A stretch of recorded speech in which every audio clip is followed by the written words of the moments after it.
नमस्कार, AB star news देख रहे हैं आप और मैं हूं आपके साथ सोहन सिंह। वक्त तो चला अपना उत्तर प्रदेश का, जिसमें सबसे पहले बात करेंगे प्रवीण तोगड़िया की। दरअसल अंतर्राष्ट्रीय हिंदू परिषद के अध्यक्ष प्रवीण तोगड़िया का बड़ा बयान सामने आया है। उन्होंने साफ तौर पर कहा है कि भारत को अफगानिस्तान नहीं बनने देंगे। साथ ही साथ उन्होंने कहा कि भारत को अफगानिस्तान बनने से रोकना है तो जनसंख्या नियंत्रण कानून लागू किया जाना चाहिए। आपको बता दें कि संभल सदर पहुंचे डॉक्टर प्रवीण तोगड़िया ने लाल टोपी पर चल रही सियासत को लेकर कहा कि टोपी के रंग बदलते हैं। बीजेपी के 300 एमएलए में से 100 एमएलए ऐसे हैं जिनकी लाल और हरी टोपी है। उन्होंने भारत सरकार से मांग की है कि सरकार तबलीगी जमात पर प्रतिबंध लगाए। बढ़ जाती है तो जैसे ठंड में कोहरा बढ़ता है, पॉल्यूशन बढ़ता है तो सांस के रोग आ जाते हैं। जैसे पॉल्यूशन बढ़ता है, सांस का रोग बढ़ता है, ऐसे आधा से ज्यादा लोग बुरी एनर्जी पैदा करते हैं तो बुरी एनर्जी से पृथ्वी में राक्षस पैदा होने लगे। 19 दिसंबर से बीजेपी की जन विश्वास यात्रा शुरू हो रही है, जिसको सफल बनाने के लिए लगातार बैठकों का सिलसिला जारी है। बागपत में नगर के दिगंबर जैन कॉलेज के तीर्थंकर महावीर हॉल में बीजेपी की बैठक हुई। बैठक में पार्टी की प्रस्तावित जन विश्वास यात्रा कार्यक्रम को सफल बनाने को लेकर रणनीति बनाई गई। आयोजित बैठक में मुख्य अतिथि के रूप में पश्चिमी क्षेत्र के जन विश्वास यात्रा के सह प्रमुख शिवराज सिंह मौजूद रहे।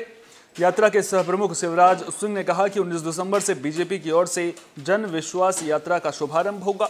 इस दौरान बड़ी संख्या में कार्यकर्ताओं को शामिल होने की अपील की गई है। 19 तारीख से बिजनौर जिला से हमारी जन विश्वास यात्रा शुरू हो रही है। तो हमारे जनपद में 23 तारीख में आएगी। ककड़ीपुर में उसका स्वागत होगा। उसके पॉइंट बनाए गए हैं। ककड़ीपुर से फिर रमाला, रमाला से किशनपुर बिराल, किशनपुर बिराल से फिर बावली, बावली से बड़ौत, बड़ौत में जनसभा होगी बड़ी, जिसमें कोई राष्ट्रीय स्तर के नेता आएंगे बड़े। और उसके बाद यहाँ से यात्रा जाएगी बड़ौली, बड़ौली से फिर सरूरपुर। आज ये बैठक यहाँ पश्चिम उत्तर प्रदेश में क्या पूरे उत्तर प्रदेश में 6 यात्राएं निकलनी हैं, जिसमें पश्चिम उत्तर प्रदेश की यात्रा 19 दिसंबर से शुरू होगी और विभिन्न जनपदों से होते हुए लखनऊ उस यात्रा का समापन होगा। उसी यात्रा से संबंधित बैठक यहाँ हुई है और ये यात्रा जन विश्वास यात्रा के नाम से यात्रा। कर स्कूल में पढ़ने जाएं, लेकिन अगर अध्यापक उनके हाथों में किताबों के बजाय झाड़ू थमा दें तो फिर इस पर आप क्या कहेंगे? ऐसा ही एक मामला पीलीभीत से सामने आया है, जहां सरकारी स्कूलों की हालत बद से बदतर देखी गई है। आपको बता दें कि स्कूलों में बच्चों के हाथों में कलम की जगह झाड़ू देखा गया और बच्चे स्कूल में झाड़ू लगाते देखे गए। किसी ने बच्चों के झाड़ू लगाते वक्त वीडियो बना लिया, जो सोशल मीडिया पर जमकर वायरल हो रहा है। आपको बता दें कि यह मामला गजरौला के प्राइमरी स्कूल का है।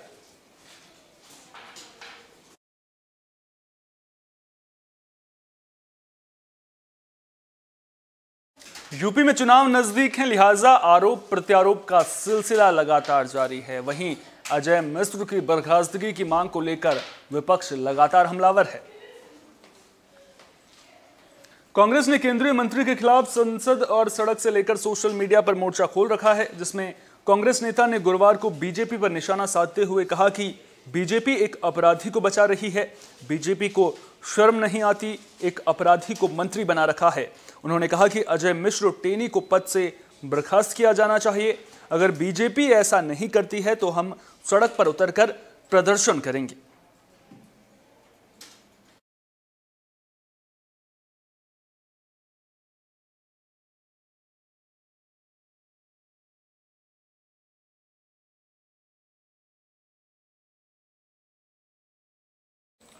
प्रयागराज से मारपीट की खबर सामने आ रही है। दरअसल पूरा विवाद गुमटी पर कब्जा करने को लेकर बताया जा रहा है, जिसको लेकर जमकर मारपीट देखने को मिली है। खबर प्रयागराज से आ रही है, जहां मुंडेरा मंडी के सामने मृतक राजेंद्र कुशवाहा चाय की गुमटी लगाता था और उसी जगह पर शिव बाबू ने कब्जे का प्रयास किया। इस बात पर दोनों गुटों में विवाद हो गया। इस मारपीट में राजेंद्र की मौत हो गई, जिसमें राजेंद्र की मौत की चश्मदीद उसकी बेटी ने पूरे मामले को पुलिस को बताया। इसके साथ ही उसने पुलिस की कार्यशैली पर सवाल उठाए हैं। साथ ही कहा है कि पुलिस ने कंप्लेन पर कोई कार्रवाई नहीं की है, जिसके चलते उसके पिता की मृत्यु हुई है। फिलहाल पुलिस मामले की जांच में जुट गई है। क्या है पूरा मामला और इसमें पुलिस किस तरह से कार्रवाई कर रही है? अभी आज शाम की घटना है, थाना धूनगंज क्षेत्र में मुंडेरा मंडी के पास में एक राजेंद्र कुशवाहा हैं, उनके घर के बगल में एक शिव बाबू हैं जो चाय की दुकान अपना गुमती में चलाते हैं। दोनों लोगों में आपस में इस बात को लेकर झगड़ा हो गया कि यहाँ पे कब्जेदारी किसकी रहेगी। मामला यह रहा है कि ये इसकी दुकान एक बार एडीए द्वारा हटाया जा चुका है, पुनः यह पक्का निर्माण कर रहे थे। राजेंद्र कुशवाहा द्वारा ये इस निर्माण को रोका गया, जिसमें शिव बाबू और उनके जो भी सहयोगी रहे हैं उनको मारे हैं और मारपीट में इनकी मृत्यु हो गई है। सर, पुलिस किस तरह से कार्रवाई करेगी और इस पर अपराधियों को हुआ था पूरा मामला बताओ। मेरे पापा पुलिस स्टेशन से आए, बात करके ये बाउंड्री बाल उठवा लिया था हम लोग की ज़मीन पे। शिव बाबू बाउंड्री बाल उठवा लिया था। आए पुलिस से बात करके थाने से यहाँ पे, और फिर बोले उससे बात करने लगे, तुम हटाओगे गोमती की नहीं हटाओगे? बोला नहीं हटाएंगे। और फिर हाँ मम्मी बोली कैसे नहीं हटाओगे, तो वो मम्मी के ऊपर चढ़ने लग गया। पापा फिर उसको ढकेले, वो पापा को ढकेल करके गिरा दिया। तब से उसके सामने वाली दुकान से 2-4 लोग आए और उनके सीने पे चढ़ गए, उनको खूब मारे। जब उनके सीने पे चढ़ गए, वो उनकी तबीयत ऐसे भी खराब रहती है, वो उनको उठाया गया। हम लोग उन्हें हटाने लगे, जैसे ही वो उठ के खड़े हुए मेरे पापा खड़े ही नहीं हो पाए, उनको वही अटैक आ गया। उनके सीने पे ऐसे चढ़ गए थे चारों लोग। शिव बाबू भी चढ़ गया था, वो मोहम्मद नाम का था जो वो भी चढ़ गया था। मेरे पापा मेरे आँख के सामने से चले गए। तुमने कभी पुलिस कंप्लेंट किया था? कितनी बार कंप्लेंट किया। औरैया में भी पुलिस की कार्यशैली पर सवाल खड़े हो रहे हैं। दरअसल यहां पर चोर लगातार पुलिस को चुनौती दे रहे हैं, एक के बाद एक चोरी की वारदातें सामने आ रही हैं, लेकिन पुलिस चोरों पर कार्रवाई करने में अभी तक नाकाम साबित हुई है। तो औरैया में पुलिस अपराध और अपराधियों पर अंकुश लगाने में फेल नजर आ रही है, जहां चोर लगातार कानून व्यवस्था और पुलिस के इकबाल को चुनौती दे रहे हैं। लेकिन सदर कोतवाली पुलिस कानून व्यवस्था को दुरुस्त रखने का झूठा दावा कर रही है।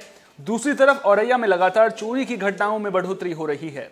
आपको बता दें कि दूसरी बार चोरों ने कोतवाली के पास ही काली माता मंदिर में चोरी की वारदात को अंजाम दिया। यह घटना सदर कोतवाली से कुछ दूरी पर स्थित एक मंदिर की है, जिसके चलते आए दिन हो रही चोरी की घटना से पुलिस की कार्यशैली पर सवाल खड़े हो रहे हैं।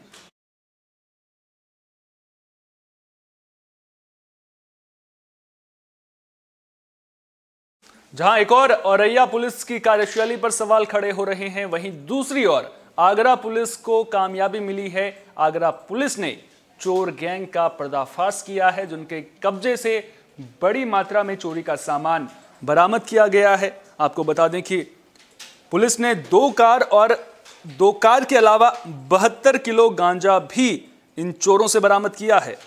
तो आगरा पुलिस को यह कामयाबी मिली है। पुलिस ने कार चोर गैंग को गिरफ्तार किया है, जिनके पास से पुलिस को 2 कार और 72 किलो गांजा और अन्य सामान भी बरामद हुआ है। पुलिस ने बताया कि डिजिटल डिवाइस और नेट के जरिए चोर गैंग कार की चाबी बनाते थे और उसी चाबी से चोरी की घटनाओं को अंजाम देते थे। पुलिस ने डिजिटल इंडिया के डिजिटल 7 चोरों को गिरफ्तार किया है। राज्यों में किसी गलत कार्य के लिए प्रयोग में लाई जाती हैं। जो हमारे पूछताछ में सामने आया है कि ऐसे गाड़ियां चुरा कर ये लोग बिहार, असम, राजस्थान, मध्य प्रदेश ऐसे राज्यों में गाड़ी को बेचा करते हैं और कुछ लोगों के नाम वहां भी सामने आए हैं जो ऐसे गाड़ियों को खरीद रहे हैं। पुलिस उन पे भी कार्रवाई करेगी।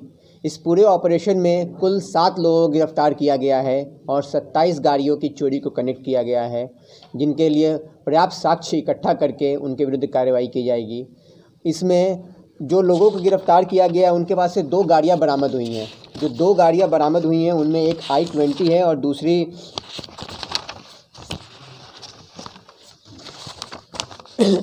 वैगन आर है, दूसरी वर्ना है। और हमारे यहाँ से चोरी वाहनों के सीसीटीवी फुटेज में इन दोनों गाड़ियों। इस बुलेटिन में फिलहाल के लिए इतना ही। देश दुनिया की तमाम अहम खबरों के लिए आप बने रहिए AB स्टार न्यूज़ के साथ, क्योंकि यहाँ पर खबरों का सिलसिला कभी नहीं थमता।